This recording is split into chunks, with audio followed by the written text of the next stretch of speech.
প্রিয় শিক্ষার্থীরা, আশা করি তোমরা সকলেই ভালো আছো। আমার অনলাইন ক্লাসের ধারাবাহিকতায় আজকে আমি তোমাদের সাথে হিসাবের পরিস্থিতি বিষয়ে আলোচনা করব। আজকে আমরা যে হিসাবটা নিয়ে আলোচনা করব সেটা হচ্ছে যাতায়াত খরচ। এখন যাতায়াত খরচ কি সেটা আমাকে জানতে হবে। অনেক সময় পরিবহন এবং যাতায়াত খরচের সাথে ছেলেমেয়েরা গুলিয়ে ফেলে।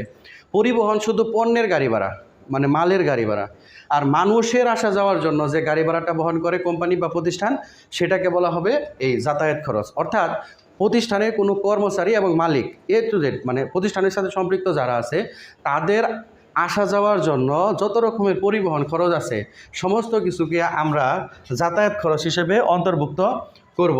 কোনো মালের গাড়ি বা মানে মাল আনা নেওয়ার জন্য যে গাড়ি ভাড়া দেওয়া হয় সেটাকে কখনো আমরা যাতায়াত খরচের মধ্যে অন্তর্ভুক্ত করব না। খেয়াল করে দেখো, যাতায়াত খরচ একটা প্রতিষ্ঠানের নিয়মিত খরচ, কারণ হচ্ছে কর্মচারীরা প্রতিনিয়ত আসা যাওয়া করে। এই যাতায়াত খরচ দ্বারা সাধারণত অল্প কিছুদিন সুবিধা ভোগ করা যায়, আর এটা হচ্ছে নিয়মিত খরচ। এই কারণে এটাকে হিসাব বিজ্ঞানের যে 5 প্রকার শ্রেণী রয়েছে তার মধ্যে ব্যয় হিসাবের অন্তর্ভুক্ত করা হবে। অর্থাৎ যাতায়াত খরচ হচ্ছে ব্যয় হিসাব। তো আশা করি তোমরা যাতায়াত খরচ বুঝতে পেরেছো। পরবর্তী ভিডিও দেখার আমন্ত্রণ জানিয়ে আজকের মতো এখানেই শেষ করছি।